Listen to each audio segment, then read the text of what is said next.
Olá, bem-vindos ao meu canal, eu sou a Cristiana e hoje nós vamos fazer um exercício sobre a aplicação da equação de conservação de energia para equipamentos. No caso do vídeo de hoje é um trocador de calor.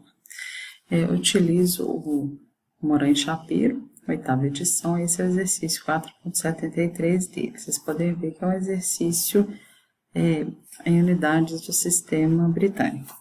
Tá, unidades inglesas. Então, ele fala o seguinte, olha, conforme ilustrado na figura 4.73, que é essa, eu tenho um fluido, um refrigerante 134A, entrando em um condensador em regime permanente, uma pressão e temperatura dadas, e é condensado para líquido saturado a pressão de 60 psi, no exterior de tubos nos quais a água de resfriamento escoa.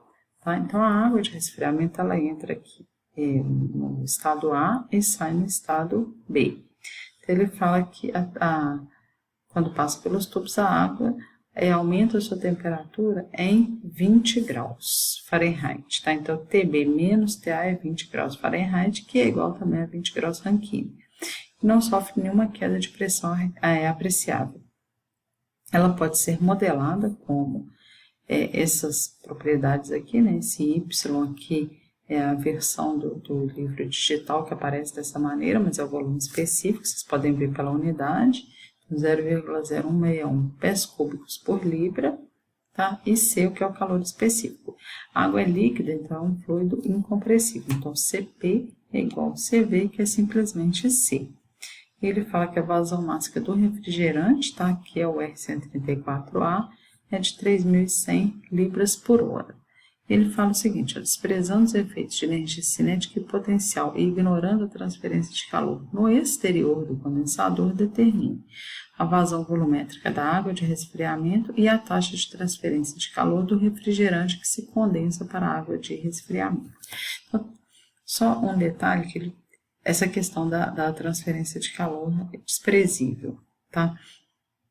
A gente pode aplicar a equação de conservação de energia, primeira lei da termodinâmica, para um fluido, o refrigerante, para o outro fluido, a água de resfriamento, ou para o conjunto. Então, o que ele está falando aqui? Ignorando a transferência de calor no exterior do condensador. Então, significa que todo o calor que sai do R134A vai para a água de resfriamento. Então, não tem perda de calor para o exterior. Então, a taxa de transferência de calor que ele quer é o Q ponto, que foi do refrigerante para a água de resfriamento. Bom, então vamos lá. A gente precisa pegar primeiro as propriedades do fluido, né, no caso, o R134A, do estado 1 para o estado 2. Então, ele fala que no estado 1, a pressão é 70 psi e a temperatura 160 graus Fahrenheit. Então, a gente consegue pegar o volume específico na tabela A12. E aí, tomar cuidado que a tabela A12 que é unidades inglesas. A gente poderia transformar tudo para o sistema internacional para trabalhar no sistema internacional, mas aí acontece que muito provavelmente a gente ia cair em interpolações na tabela. Tá? Então, quando é assim, os valores já estão mais exatos, trabalhar na unidades inglesas mesmo. Tá? Então, o volume específico 0,8752 pés cúbicos por libra e a minha entalpia específica 133,82. No estado 2, ele falou que era líquido saturado, tá? A pressão de 60 libras por 60 libras por polegada quadrada, 60 psi. Tá? Então, parece que ficou um pouquinho abaixo aqui, mas a tabela 11 é 0,01270 pés cúbicos por libra. Por que isso? Tá? Ele falou que é líquido saturado. Então, o V é o VF e o H vai ser o HF. Tá? Então, o H, 27,24 também, no caso agora, BTU por libra. Aqui eu coloquei a figura, ela ficou cortada, mas é só para a gente ter noção das letras mesmo, então tem as informações que a gente precisa. Tá? Então, no caso, a gente pega de novo, né, a equação de conservação da energia, e aqui eu vou aplicar apenas para o R134A. Então, eu vou ter a taxa de calor, tá? Quando eu aplico para ela, o que eu tenho? Num condensador, que é um trocador de calor, eu não tenho trabalho, e no enunciado ele fala para desprezar as variações de energia cinética e potencial. Então, a equação fica simplesmente Q ponto é igual a vazão vezes a variação de entalpia, H2 menos H1.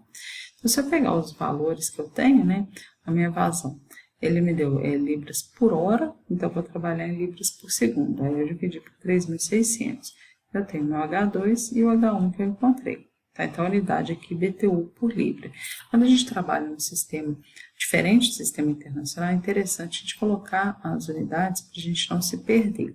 Tá? Então, BTU por libra vezes libra por segundo vai me dar BTU por segundo. Tá? Como ele me pediu BTU por hora, eu coloquei aqui, transformei de novo para BTU por hora. Então, menos 91,78 BTU por segundo, que é igual a menos 330,4 BTU por hora. A gente está observando aqui que é uma troca de calor com sinal negativo, porque o R134 ele perdeu o calor. Tá? Então, se ele perdeu o calor é negativo mesmo. Só para a gente ver aqui, porque ele só me falou pressão e falou que era líquido saturado. Tá? Então, aqui nessa tabela, a gente vê que a temperatura é 49,89 graus Fahrenheit. Então, ele saiu de 60 e foi para 49,89. Então, de fato, ele perdeu calor.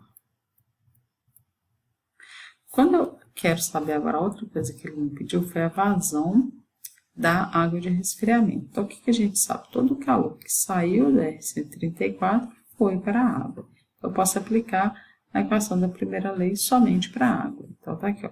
Q ponto M ponto CP, ou C, né, que eles chamam de C, TB menos TA. A gente tem que fazer isso porque eu não conheço a temperatura no ponto A, nem a temperatura no ponto B. Eu só conheço a variação de temperatura. E como ele me deu o calor específico, é essa expressão que eu tenho que usar mesmo. Então, o calor que saiu do R134A foi todo para a água. Só que, enquanto no R134A o calor entra com sinal negativo, né, no caso aqui sai com sinal negativo, na água de resfriamento ele tem que entrar com sinal positivo. Por quê? Porque para a água de resfriamento é um calor que está entrando no volume de controle, então ele entra com sinal positivo. Então, Q ponto igual a M ponto. O CP foi dado 1 e a diferença de temperatura 20 graus Rankine. Então, eu acho aqui a vazão 4,59 libras por segundo, que vai me dar 16.520 libras por hora. Só que nesse caso, essa vazão é a vazão mássica. Ele me pediu a vazão volumétrica. Então, a gente tem que calcular a vazão volumétrica. Por isso, inclusive, que ele me deu o volume específico. Tá? Que a gente vai precisar dele. Bom, então, o que a gente sabe? A vazão volumétrica, V vezes A, é igual a M ponto vezes o volume específico. Tá? O livro o Moran e Shapiro, né, o livro do Moran e Shapiro, ele não tem um símbolo para vazão volumétrica, ele chama simplesmente de VA. Quando a gente pega livro de mecânica dos fluidos, em geral a vazão volumétrica é chamada de Q, tá? Mas aqui eu estou mantendo a notação que é simplesmente o produto da velocidade vezes a área. Bom, então o que eu tenho? Eu tenho a minha vazão, tenho o volume específico que foi dado. Então, a vazão 4,59 libras por segundo, e 0,0161 pés cúbicos por libra o volume específico. Então, quando eu corto aqui, eu acho em pés cúbicos por segundo, tá? E aí tem as conversões de unidade aqui para a gente achar em galões por minuto, que foi o que ele pediu. Tá? Então, um galão equivale a 0,13368 pé cúbico. Aí, 1 minuto equivale a 60 segundos.